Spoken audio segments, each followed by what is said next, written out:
पुराने समय में दो संत एक साथ रहते थे। दोनों की भक्ति का तरीका अलग अलग था।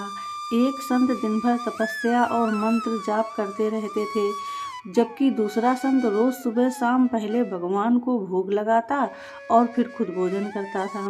एक दिन दोनों के बीच में झगड़ा होने लगा कि बड़ा संत कौन है। इस दौरान वहां नारद मुनि पहुंच गए। नारद ने दोनों संतों से पूछा, किस बात के लिए लड़ाई कर रहे हैं।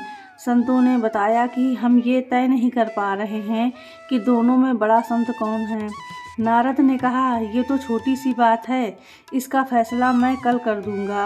अगले दिन नारद मुनि ने मंदिर में दोनों संतों की जगह के पास हीरे की एक एक अंगूठी रख दी।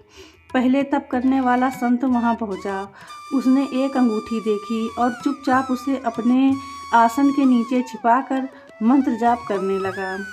कुछ देर में दूसरा संत भगवान को भोग लगाने पहुंचा। उसने भी हीरे की अंगूठी देखी, लेकिन उसने अंगूठी की ओर ध्यान नहीं दिया। भगवान को भोग लगाया और खाना खाने लगा। उसने अंगूठी नहीं उठाई। उसके मन में लालच नहीं था, क्योंकि उसे भरोसा था कि भगवान रोज उसके लिए खाने की व्यवस्था जरूर करेंगे। कुछ देर बाद वहां नारद जी आ गए। दोनों संतों ने पूछा कि अब आप बताएं कि हम दोनों में बड़ा संत कौन है। नारद ने तपस्या करने वाले संत को खड़े होने के लिए कहा। जैसे ही वह संत खड़ा हुआ, उसके आसन के नीचे छिपी हुई अंगूठी दिख गई। नारद मुनि ने उससे पूछा कि तुम दोनों में भोग लगाकर खाना खाने वाला संत बड़ा है, तपस्या करने वाला संत में चोरी की बुरी आदत है। उसने भक्ति के समय भी चोरी करने से संकोच नहीं किया, जबकि भोग लगाने वाले संत ने अंगूठी की ओर ध्यान तक नहीं दिया।